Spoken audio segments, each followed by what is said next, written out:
어지럼증은 누구나 한 번쯤 느끼는 흔한 증상이지만 갑자기 심한 어지럼증을 경험하게 되면 뇌혈관 문제는 아닌지 걱정이 앞서게 되는데요. 단순한 현기증일 수도 있지만 구토나 이명이 동반된다면 귀 질환을 의심해 봐야 합니다. 안녕하세요. 이비인후과 전문의 박찬희 원장입니다. 건강보험심사평가원 자료에 따르면 2015년 한 해 동안 어지럼증으로 병원을 찾은 인원은 76만 3,442명에 달했으며 가벼운 어지럼증은 대수롭지 않게 여기는 경우가 많아서 실제 어지럼증을 겪는 사람은 이보다 훨씬 많을 것으로 추정이 되는데요. 일반적으로 성인의 경우 어지럼증 유병률은 20에서 30%에 달한다고 합니다. 어지럼증의 약 40%는 기회 이상 때문에 생기고 균형장애 및 실신성 어지럼증에 해당하는 경우는 25%가량, 정신과적 문제는 15%, 기타 어지럼증이 10%를 차지하고 뇌경색 등 중추신경계 질환은 10% 정도로 보고가 되고 있습니다. 실제로 건강보험심사평가원에 따르면 어지럼증으로 병원을 찾은 환자들 중 기회 이상으로 인한 어지럼증은 약 80% 이상을 차지했다고 하는데요. 이석증은 어지럼증 원인 중 단일 질환으로 가장 흔하여서 20% 내외를 차지합니다. 이석증의 정식 의학적 용어는 양성 돌발성 두위 현운인데요. 양성은 치료가 어려운 말초성 전정 질환이나 머리의 종양이나 경색과 같은 질환과 구분해서 병의 경과가 양호함을 의미하고요. 돌발성의 의미는 어지럼증이 갑자기 짧은 시간 동안 발생하는 특징을 나타내는 것이고, 두위 현우는 머리의 위치를 변화시킬 때만 어지럼이 나타나면서 빙글빙글 돌아가는 듯한 느낌이 생김을 나타낸 표현입니다. 이석은 달팽이관 옆에 평형 감각을 담당하는 이석기관에 있는 미세한 모래알 같은 돌들로 이 돌들이 빠져나와서 방골이관으로 들어가서 발생하는 것이 이석증인데요.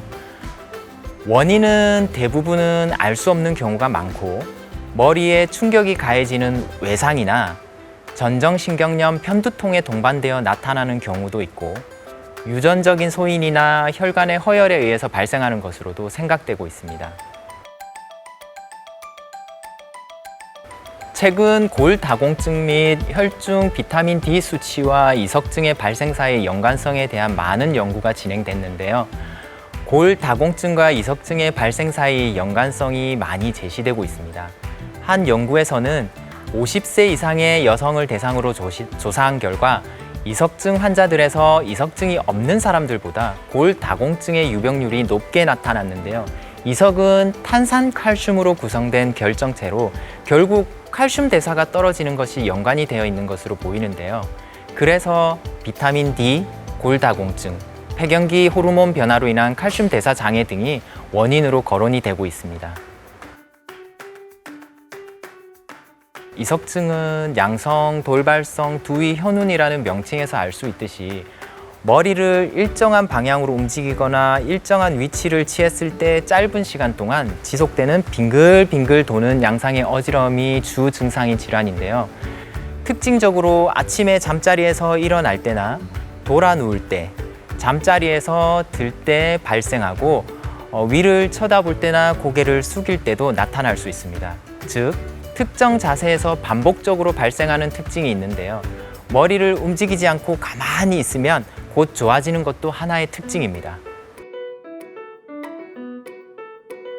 이석증은 세상이 빙글빙글 도는 듯한 느낌이 순간적으로 아주 심하게 오는 증상 외에도 여러 증상을 동반할 수 있는데요. 어지럼증이 심하면 마치 놀이기구를 타고 멀미를 하는 것처럼 구역질이나 구토를 하고, 때로는 두통이나 가슴 두근거림이 있으며 식은땀이 나기도 합니다. 어지럼증과 함께 동반한 이런 증상들은 환자분을 상당히 힘들게 하는데요. 이와 같은 증상이 있을 때는 약물이나 수액 치료를 통해서 증상을 완화시켜 줄 수 있습니다. 이석증은 치료에 앞서서 안진 검사가 필요한데요. 고글 모양의 안경을 쓰고 자세 변화에 따른 눈의 움직임, 즉 안진을 보고 진단을 하게 됩니다. 이렇게 안진 검사를 통해 돌이 빠져나온 위치를 확인한 뒤에 돌의 위치를 제자리로 집어넣어주는 이석치환술이라는 일종의 물리치료 방법을 시행하는데요. 빠져나온 돌의 위치에 따라서 당연히 집어넣는 방법이 다르기 때문에 반드시 돌의 위치를 확인하는 과정이 필요한 것입니다. 이석증은 어지러운 정도가 아주 심한 것에 비해서는 비교적 쉽게 치료할 수 있는데요. 이석치환술을 1위에 시행하는 것으로 90% 이상 치료될 정도로 효과가 좋습니다. 때에 따라서는 3번 이상 여러 차례 치료를 해야 하거나 필요에 따라 약물 치료를 병행해야 하는 경우도 있습니다.